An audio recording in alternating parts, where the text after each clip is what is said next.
Welcome to the Small Business Made Simple podcast, brought to you by socialmediaandmarketing.com.au. Being in business is never easy, but it can be simple, or at least simpler. Join me, your host Jen Donovan, every week where we focus on marketing, social media, and working towards simplifying your business. You with me? Let's do this. Gonna dream it big, 'cause someone out there listening. Everyone's got a voice to give, and it's time I heard you whistling, 'cause there's no point at all, in dreaming small.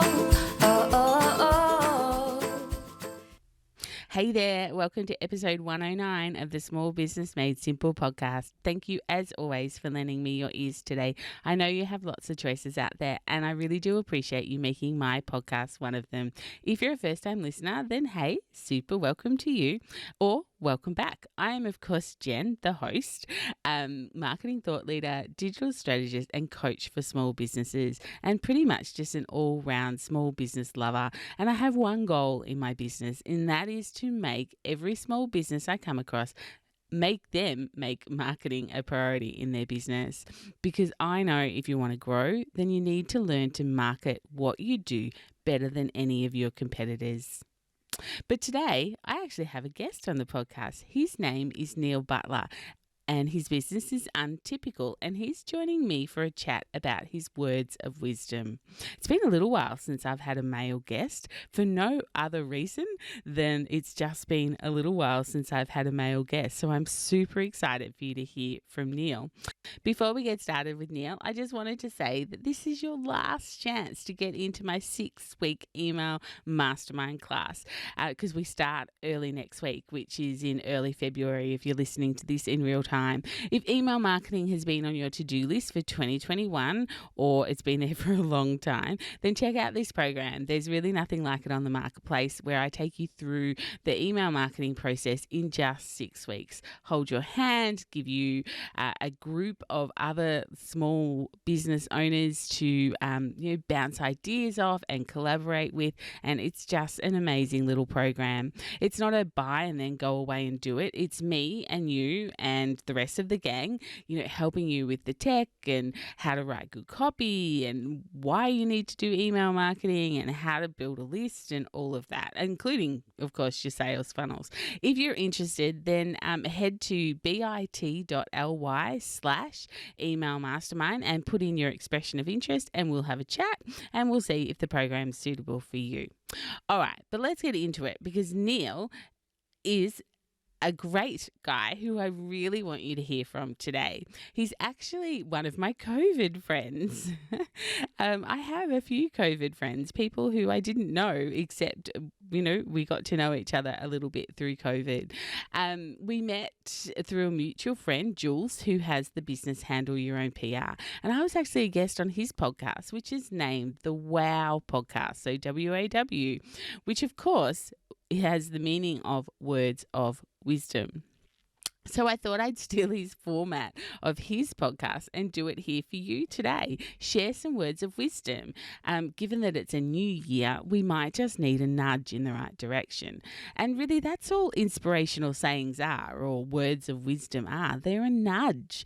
They're probably things that you've already know, things that you have definitely heard before.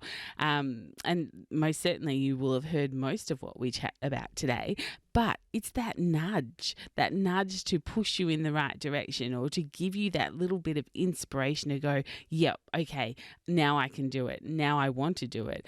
That is what words of wisdom is all about. So I can't wait for you to hear Neil's words of wisdom. I think there's supposed to be 5, but I think there ends up to be quite a few as the conversation goes on. It's a great episode. Really look forward to sharing it with you. All right, here we go. Neil, I am super excited to have you on the podcast today. So thank you so much for joining me.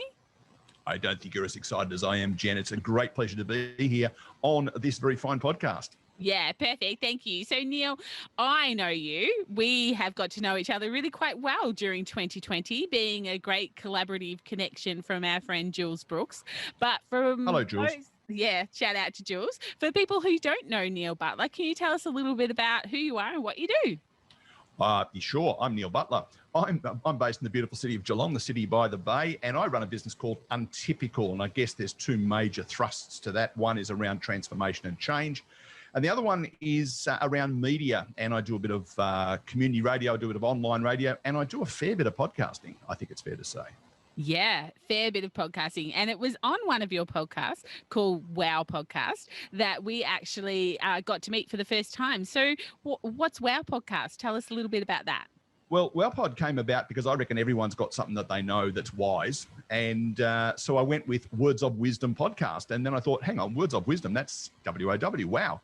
And apart from everyone thinking it's something to do with some television program or something called War of Worlds or a video game or something, it's not that. It's Words of Wisdom. So people like you, clever people who have learned things along the way, come and share them with me. So, and then we chat about them. Yeah. And I thought I was quite privileged to think that you had thought that I had any words of wisdom to tell your audience. But I think from memory, it was about episode 16 of the Wow pod. But something you're like getting up towards 100 now. I am getting up towards 100 as we record this in mid-January. I've got about half a dozen to go, and episode 100 features my favourite person in the whole world. Which will be Neil Butler, no doubt. That's right. Yeah. Well, I've got to say it. No one else is saying it about me. So, yeah, so I'm going to be interviewed by somebody else for my own 100th episode. That sounds brilliant. So we're kind of on the podcast today, we're just going to kind of steal your format a little bit because, why not? You know, I have been on your podcast talking about words of wisdom, but I wanted you to come on for my podcast and maybe share some of your words of wisdom. Now, this might be cutting into episode 100 of yours, so you might have to come up with 10 words of wisdom rather than just 5. But yeah, so that's what I wanted to have a bit of a chat to you about because, you know, Untypical, you do a lot of podcasting. We have met also through your radio that you do a fair bit of radio. So I am convinced you have a lot of words of wisdom to share with us. Well, as long as you're convinced, I've convinced somebody. In fact, I'm having a look at the list of things, the 5 statements of wisdom I've got for you today, and they do cross over with the 5 word sets of wisdom, but not exclusively. So you're not stealing all my thunder, just 1 or 2 of them. Darn, I was hoping to do that. All right. Okay, so let's start with the first words of wisdom that Neil Butler has for us on the podcast today. Well, I'm going to run with have a crack. It's a great expression. It's a great expression, isn't it? Yeah, it's very Aussie, isn't it? Have a crack. Yeah, I've had a few people who, I spoke to someone in Ireland one day who thought I was saying have a crack as in C-R-A-I-C, as in have lots of fun, which that's it as well. But it is very Aussie. And I think too many people sitting around going, but what if I do it and it doesn't work? And I tend to work on the basis of what if you do and it does.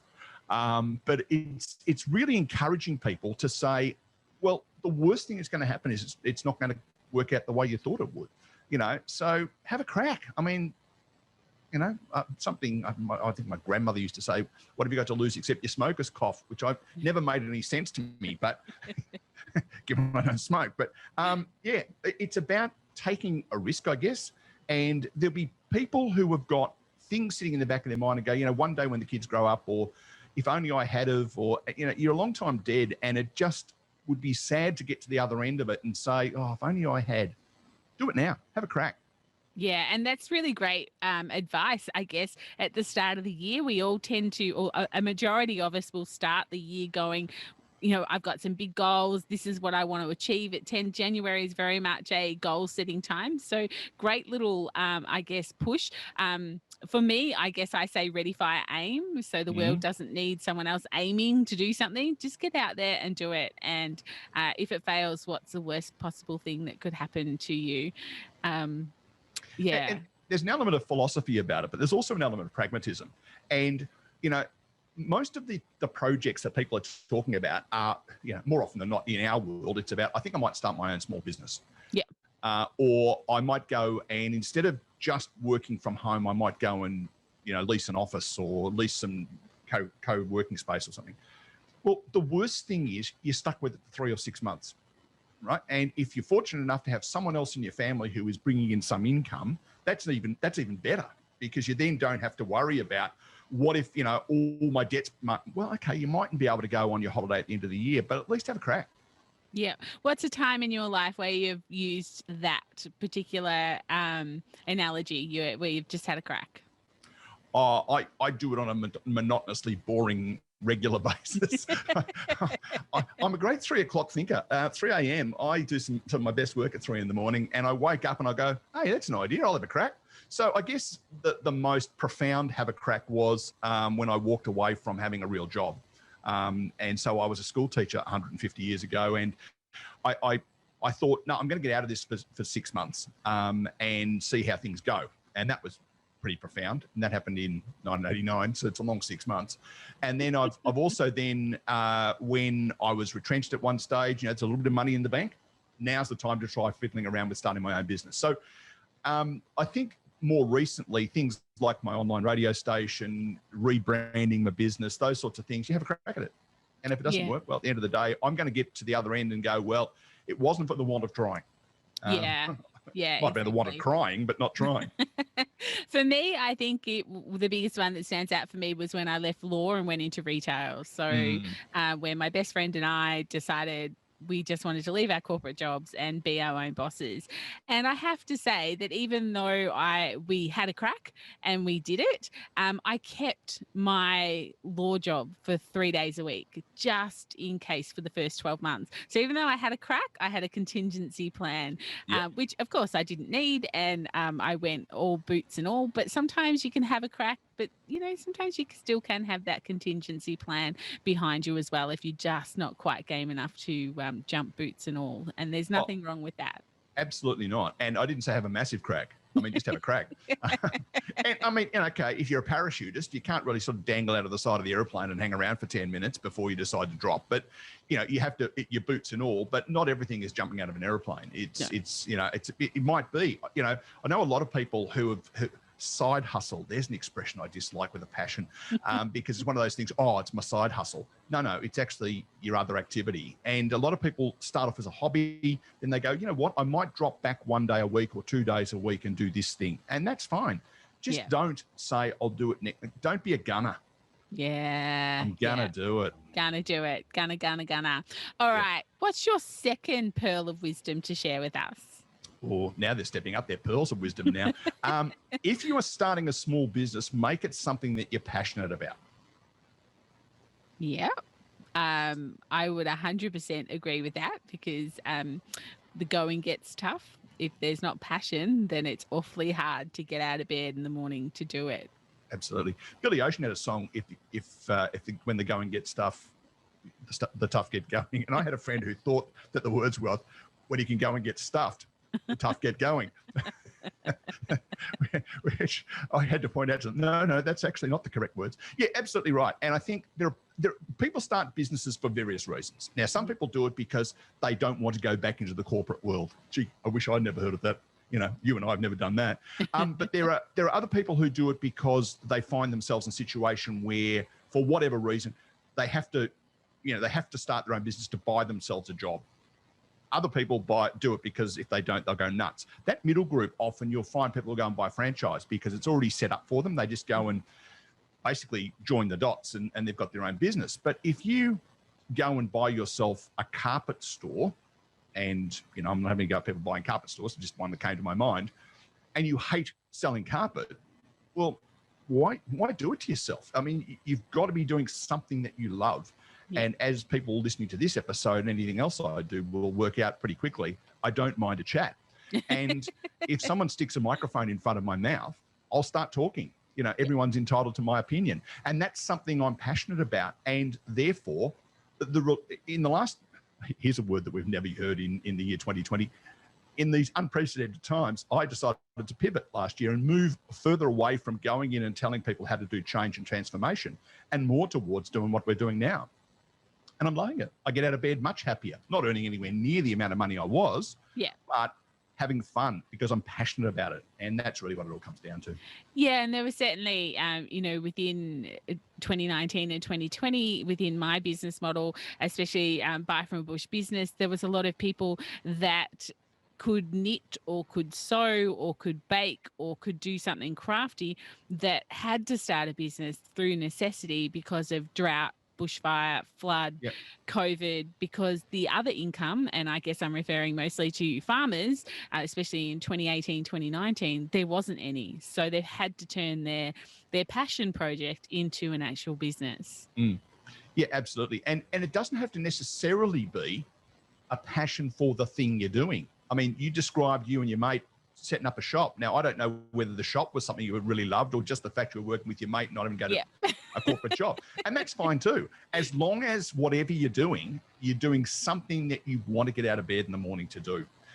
People talk a lot about, small business isn't a job, it's a lifestyle. And if you're going to turn your lifestyle into something you hate doing, don't do it. I don't want people ringing me up saying, can you help me if they're not passionate about it? Yeah, no, that's right. You won't want to put your feet on the ground if that is the case. Number 3. Make sure that you make time to work on the business as well as in the business. We're really good at being in the business, aren't we? Yeah, this is a cracker. This, if I paid someone $1 every time I said this, I would be completely broke for the rest of my life. You are just so right. People get so involved inside their business, they actually forget to work on them. And I have a friend who I met during 2020, and she runs a small business. And I said to her, can we catch up to chat about something? And she said, yep, you can do it Thursday afternoon or Friday morning. Otherwise, I'm working in the business. Right. So it's not just a case of I must put aside 3 hours to do something this week. Thursday afternoon, Friday morning, that's her time to work on the business. Mm-hmm. And therefore, it makes it so much easier. I suspect you also run some kind of online scheduling system like I do that, you can say, I'm available from A to B, whenever it is. Well, block some of that time out that says, no. On Tuesday afternoons and Thursday mornings, no, that's it. I'm doing things, the really dreary stuff sometimes, doing your tax, doing your invoicing. Yay, money comes in. Doing things like your marketing programs, doing things like talking to I'm saying the same thing over and over again. You know what I'm talking about.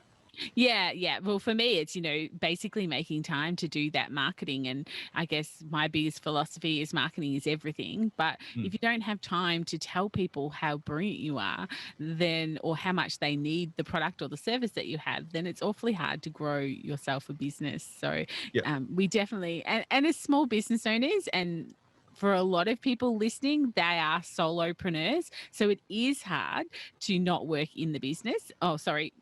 Work in the business, because if you're not working in it, that's it. It sort of stops. But like you say, scheduling that time, which is specifically for working on the business and looking at the goals and how to achieve them, 100%. I love that one. That is definitely a perler. And there's another little sort of side one to that, if I can have a 3B, and that is a number of people listening to this are not only small business owners and therefore have to split their time between in and on. Many of them are also parents or partners of smaller people or people of their own generation. You also need to put time aside for that as well. Don't think, I'll do the work in the business between 9 and 5 when the shop is open, and then from 6 till 10 I'm working on the business. Don't forget, you've also got to put aside time for the things that are really important, not just your business. Yeah, including yourself. Yeah, that comes into it as well. Bit of self-care for sure. That's the one. For sure. Yep. All right, 4. Believe that you belong.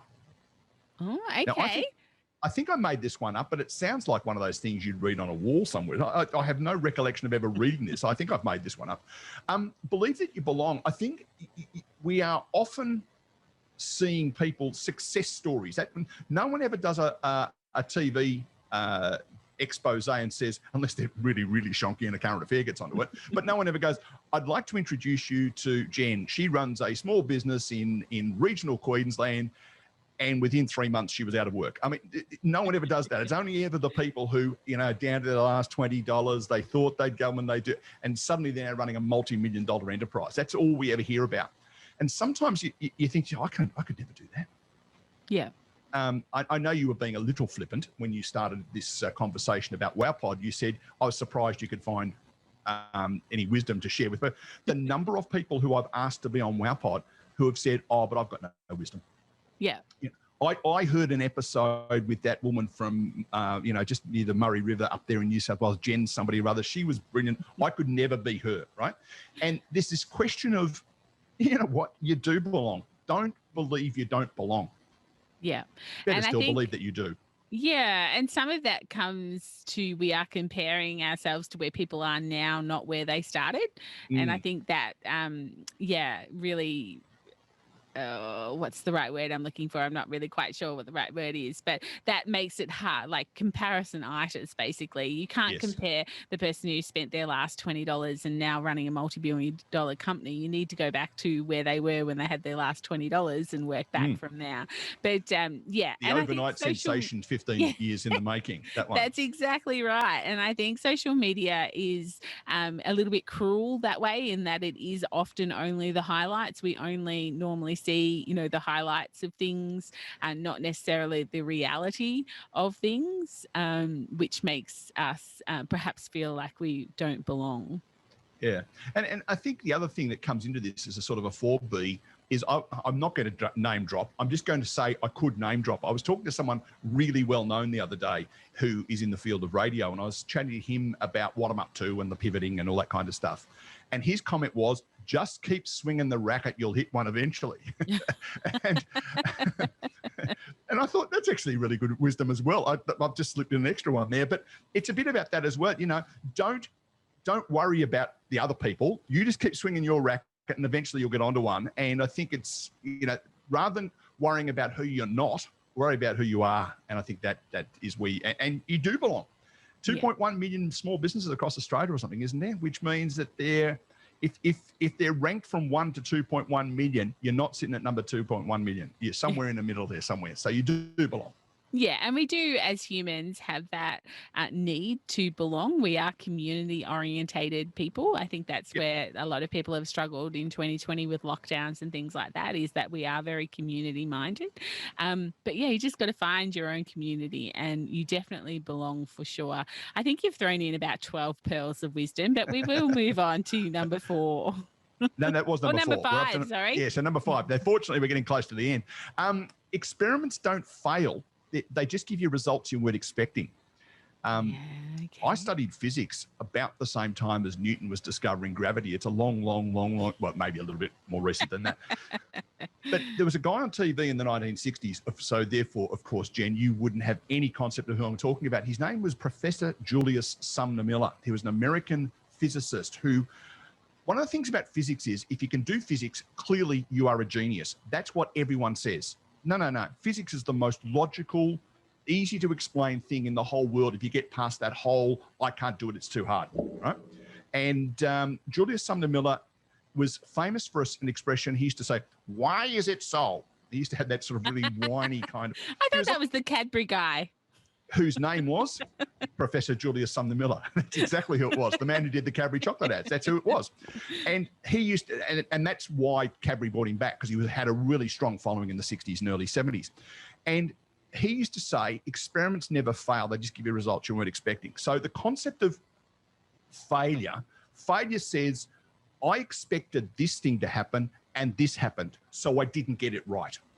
So if you think about your maths tests that we've all failed at some stage in our life, there was an expectation that you would get 100% of those questions correct. And if you only get 40% of them, you have failed.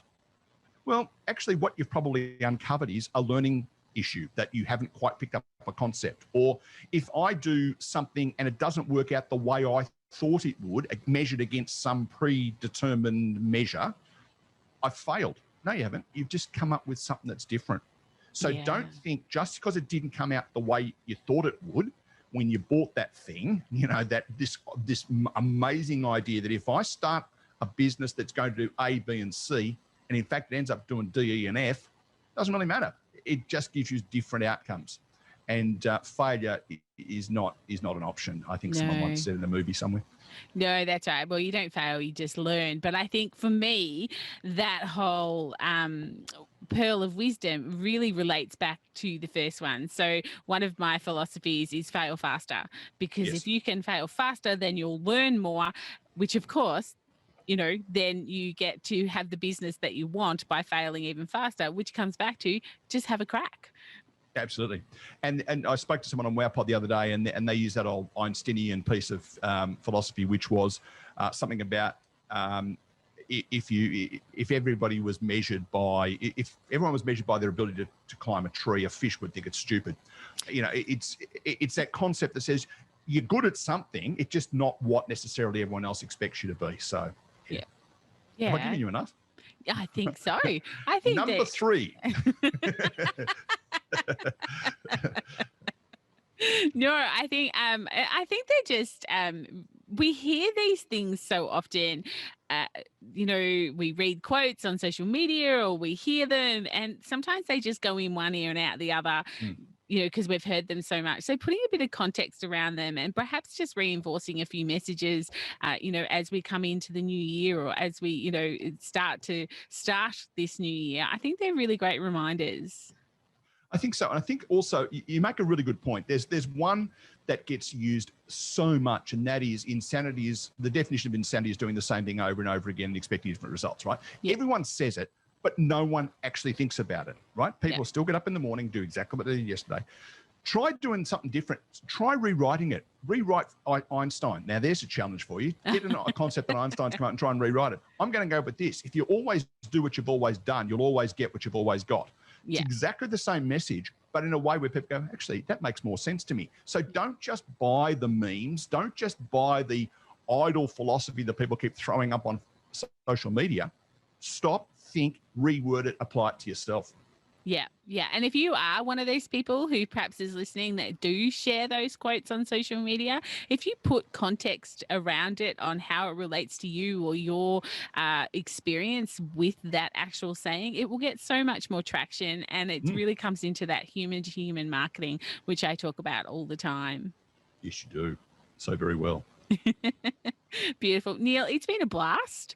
Always is when I'm chatting to you. Second time round, full confession to all the listeners. We did this once before Christmas. Jenny didn't press the record button. And here we are again in January with the record button pressed. So yay me. Having rehearsed it so brilliantly last time round, this time was an absolute no worries at all. It was always going to be good, wasn't it?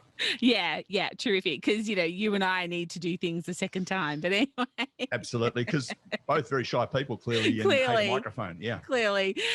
Have you got any parting words of wisdom for us, Neil, that before we finish up today? Everyone ran around saying 2020 was an unprecedented year and beat their chest and ran around being very sad about it. 2021, ladies and gentlemen, is going to be an even more unprecedented year. It's the first time ever in our lives where we have had a year where we are emerging from a pandemic. And that just equals massive opportunity. So rather than sitting around thinking about how quickly you can get back to where you were, forget should, start thinking could. Rather than saying what you should be doing in 2021, start thinking about what you could be doing in 2021. Yeah, that's a perler. Well done. Hey, yeah, I love that. And that's not even written down in front of me. That one I made up on the spot, that one. I saw a little thing on social media the other day, and it was 2021, but the one was WON, as in we're winning. And I thought, nice. That is so good. 2021. Yeah. Yes. And anyone the next person who puts up, 2020 hindsight. Yes, I think we've all heard that one now. We don't need to see that anymore. We've had that meme. Thank you. We must hang around in different circles. I haven't seen that one, but haven't you? Well, there you go. There's someone out there who hasn't heard it. Well, yeah, the algorithm is serving it to you, which is a conversation for a whole different podcast talking about algorithms. Neil, it's been a blast. Thank you so much for coming on for take 2 of this. And if anyone wants to get in contact with you, what's the best way for them to do that? Head to untypical.com.au, and there's a whole stack of stuff going on there. So and that's where the contact stuff is. Happy to have a chat, and there's an opportunity you can put aside some time. We'll have a chat about whatever it is you want to have a chat about. Untypical.com.au. Beautiful. Thanks so much, Neil. Thanks, Jen. I hope you enjoyed that episode and got some gold from it. I enjoyed making it, so much so that I had to do it twice. Because like I said, the first time I forgot to press the record button because no one's perfect, right? Lucky Neil is a really patient gentleman. If you have any queries or questions, I'd really love for you to head into the Like-Minded Business Owners Facebook group. If you haven't joined yet, then really go over and join. It's a fantastic little community of small business owners who are all kinds of vulnerable and are always sharing their knowledge and their journey to help others. So it's a great little group to join. But that's it for episode 109. I'll be back next Thursday for 1:10, and I look forward to chatting with you again then, otherwise in the Facebook group in the meantime. Just a reminder, my email marketing program the doors do close tomorrow, Friday 5th of February. If you're interested, go to bit.ly/email mastermind and join that. But otherwise, have a fabulous week. And if you're enjoying this podcast, I would really love for you to hit the subscribe button so you never miss an episode. And also maybe share this episode with another superstar business owner who's doing that daily grind, who would really appreciate some words of wisdom and making their business life a little bit simpler. A rating and review would be awesome if you have time to do that this week. Otherwise, I'll see you next week. But whatever you do, my small business peep, remember, as my opening song says, there is no point in dreaming small. Tell it like you feel it, say it proud, be true, and let us see you for the star that you are. No point in dreaming small.